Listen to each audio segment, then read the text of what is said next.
Chair, I can confirm you're now live. Perfect. Thank you, Annie. All right. So thank you everyone for joining. I'm going to call the meeting to order at 12:03 p.m. So I'm first going to start with the land acknowledgement. So the Halifax Regional Municipality is located at Mi'kmaq, the ancestral and traditional lands of the Mi'kmaq people. The municipality acknowledges the peace and friendship treaties signed in this territory and recognizes that we are all treaty people.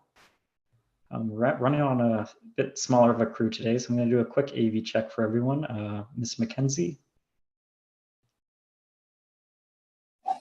Here. Thank you. Mr. McQueen? Here. Thank you. And Mr. Merton? Here. Thank you. And also on the line, we do have our legislative assistant, Annie Sherry. Hello, everyone. Thanks, Annie. So I'm now going to move on to the approval of the minutes. So are there any requests for corrections or amendments?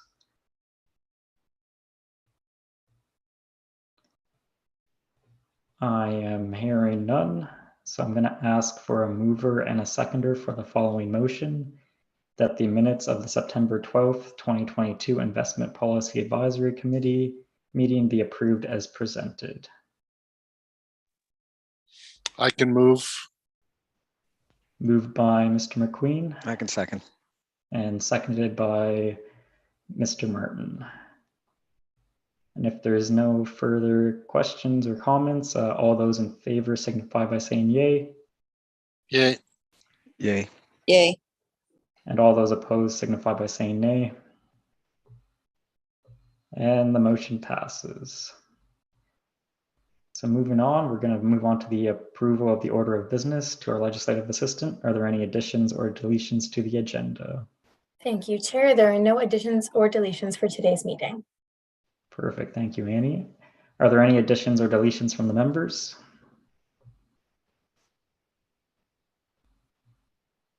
I am hearing none. So I'm going to ask for a mover and a seconder for the following motion: that the agenda of the December 5th, 2022 Investment Policy Advisory Committee meeting be approved as presented.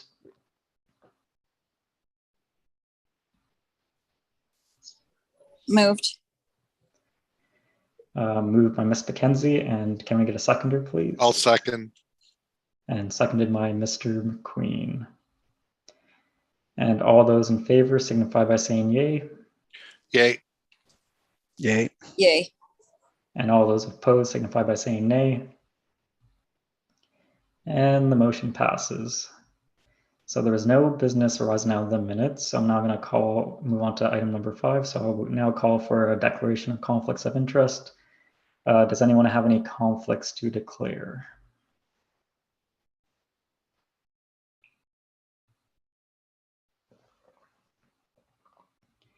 I am hearing none, so we're going to move on to the next item, which is considerations of deferred business, which there's none of. So we're going to jump into item number 7 now. So I'm now going to move on to the treasurer's report. So this was circulated to the committee as part of the agenda package last week. I'm just going to start with an overview of the highlights from the report, and then we can move into a discussion about it. In terms of investment activity, there are no new money market investments or bonds purchased during the quarter. In terms of money market investments, we held about $34.5 million at the end of the quarter, which compares to about $156 million in the same period last year. In terms of bonds, on the other hand, we held $157 million in face value bonds, and there was no bonds held in the same period of last year. In terms of our performance, we saw $1.2 million of operating fund investment income for the quarter. So that's slightly below what we forecasted at $1.23 million. And in terms of total investment income for the quarter, that was slightly over $4.5 million. And that would have included income from our operating fund, trust fund, reserves, and other related entities such as Halifax Water. In terms of our rate of return for the quarter, on the other hand, we saw a 0.61% return for the quarter. And again, similar to our investment fund, our operating fund income, it's slightly lower than what we projected at 0.62%. And based off our current forecasts, we anticipate an annual return of 2.5%. Moving on to our investment banks, we held about $459 million in our investment accounts at the end of the quarter. If we use the 3.4% as a proxy rate for BAs and BDNs, similar to last quarter, we experienced an incremental loss of about $480,000 of what we could have earned if we put our investments into those BAs or BDNs compared to our investment accounts. So again, this is similar to last quarter where the incremental loss is related to the rapidly changing interest rate environments. So the proxy rate we use anticipate the upcoming rate hikes, and this is going to push the average rate for that period higher, where our bank accounts or our investment accounts really only reflect the higher rate once the Bank of Canada actually announces the rate hike. So with cash balances being higher at the beginning of the quarter, when interest rates were actually lower, this has resulted in a difference between our investment bank accounts and the proxy that we use being negatives or shown as an incremental loss. I would like to note that we did experience incremental income in the final month of the quarter. So when our bank accounts or investment accounts finally caught up and exceeded the proxy rate. So we can expect similar trends like this into Q3 and potentially Q4 as interest rates continue to climb. But once they stabilize, we can expect this to return to be reported as incremental income for the quarter. In terms of rate of return on the bank or the investment bank accounts, we saw about a 0.74% return for the quarter.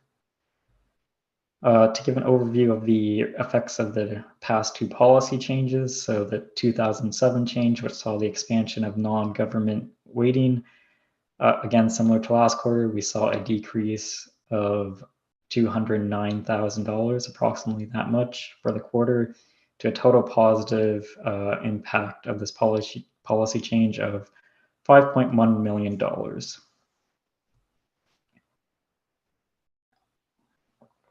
And then in terms of the 2019 change, which saw the exclusion of operating cash requirements from sector rates, similar to the 2007 change, we again saw a decrease in this change of $231,000, bringing the total positive impact of this policy change to about $2.2 million. So in both instances, we used the one-year T-bill as the benchmark to calculate what we could have earned on a government investment versus in our investment accounts at the banks.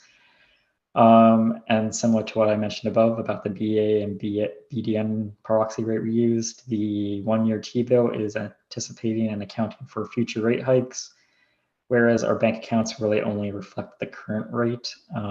So again, once the interest rates stabilize, our investments accounts will still experience quite a bit higher than what the one-year T-bill could offer. And even with these most recent decreases in the gross incremental income that we've experienced from these policy changes, they are still overwhelmingly positive. So we've still made an additional $7 million or over $7 million for the municipality from these policy changes. Moving on to the government side of our portfolio. So in terms of our bonds, there are no changes here. So we have 5 bonds with a total face value of $157 million. The yields range from about 1% to a little under 1.4%. And maturities are between June 2023 and June 2024. So from around now, we're coming up on the 7-month mark in terms of when those bonds are going to start to mature. In terms of our money market investments, so as I mentioned before, there were no new money market investments made during the quarter, and we held a total of 2 securities at the end of the quarter for a total cost of about $34.5 million. The quarterly return for these investments were about 0.37%, with the one-year return being about 0.8%. So similar to what I said above, the benchmark is quite a bit higher, and this is because the benchmark is taking into account future rate hikes, and we also held investments that were made at lower rates. So we're currently holding investments that were made in May 2022 when there wasn't as much guidance on how high the rate hikes or how fast rate hikes would happen. So those are a bit lower than what the 1-year T-bill for the current quarter is reflecting. And the maturities in this quarter were actually from November of 2021. So again, those were quite a bit lower rates because the markets didn't price in at that point the rate hikes that we experienced this year. So the graph on page 4 actually shows that our return on investment or our rate of return on the money market investments have now returned to their pre-pandemic levels after those most recent maturities. So those little hikes up or those little steps up are when the maturities occurred during the quarter. In terms of overall results, return for the quarter was 0.6%, and our annual return was 1.36%. Those compare favorably to our benchmark's average return for the quarter of 0.26%, and the 5th percentile of the benchmark of 1.9% or 1.19% for annual return. In terms of our current forecasts, we are forecasting approximately $6.6 million in operating investment fund income for the fiscal year. When we did update our forecast, we did include some of these more recent rate hikes and some of the upcoming rate hikes, but we do continue to monitor the market and determine whether or not future adjustments are needed to our projections. Subsequent to the reporting period, there was one rate hike announced by the Bank of Canada on October 26th for 50 basis points. So that brought the overnight rate up to 3.75%. Most forecasts by economists are putting the overnight rate stabilizing at around 4.25% going into 2023.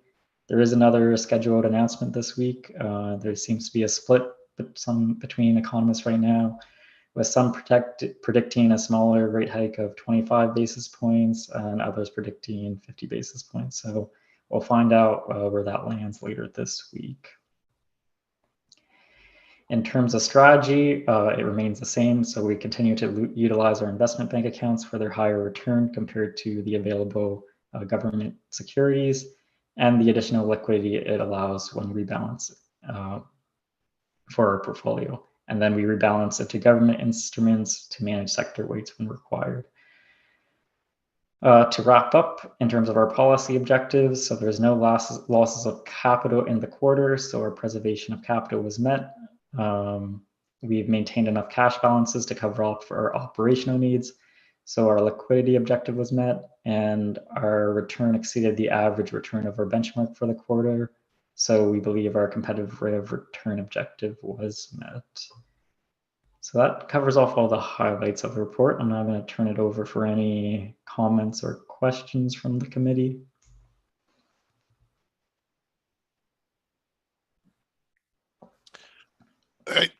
On your operating investment income projection, what are you using as your assumption for the overnight rate for the second half of the year?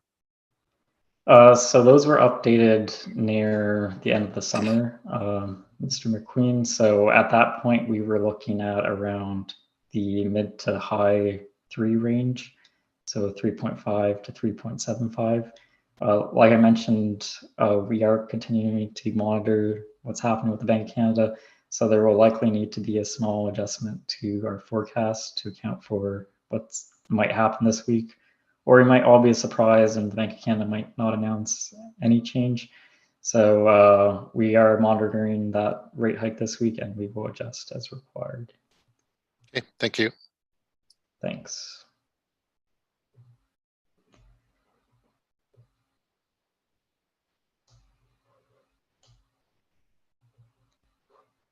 Does anyone else have any questions or comments? Or I'm going to move on to the next item.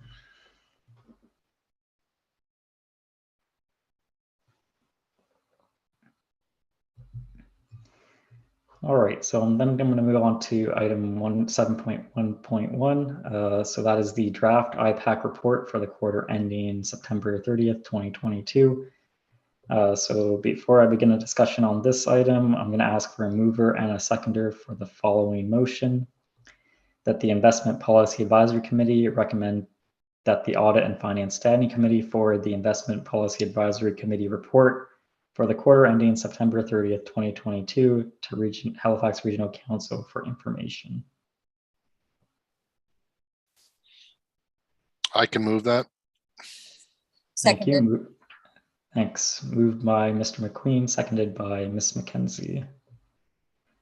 I just want to point out in this report that we do have a tentative or proposed date for the Audit and Finance Standing Committee. So similar to how we'll be discussing later on in this meeting, the upcoming schedule for the committee that hasn't been finalized yet. But apart from that, it's just the same information that we just went over in the treasurer's report. So if there isn't any questions or comments, I'm going to move on to the question now. All those in favor signify by saying yay. Yay. Yay. Yay.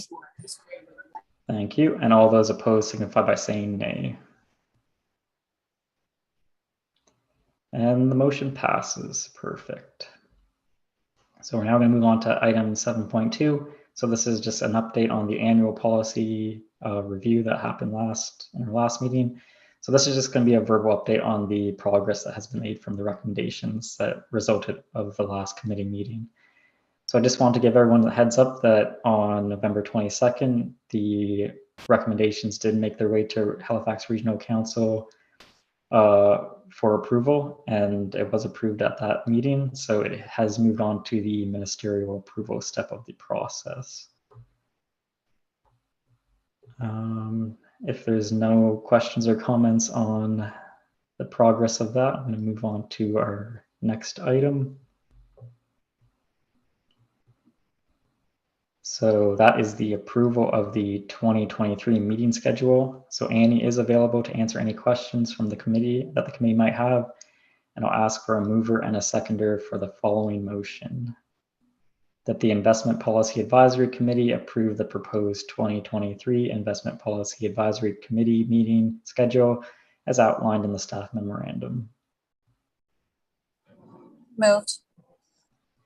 Thank you. Can I get a seconder for that? I'll second it. Thank you. So moved by Ms. McKenzie and seconded by Mr. Martin. Are there any questions or comments, or is the committee ready for the question? All right. Oh, Annie, you have your hand up.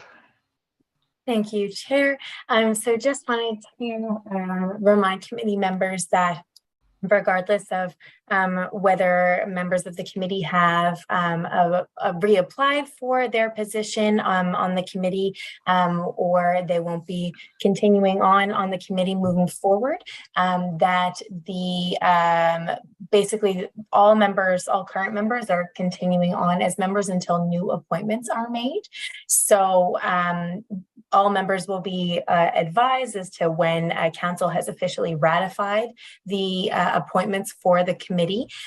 Even though it says that everybody's membership was up potentially, on November 30th, 2022, all current members still will continue serving until those official appointments are made. And I will be in touch with all members to let them know. Perfect. Thanks, Annie.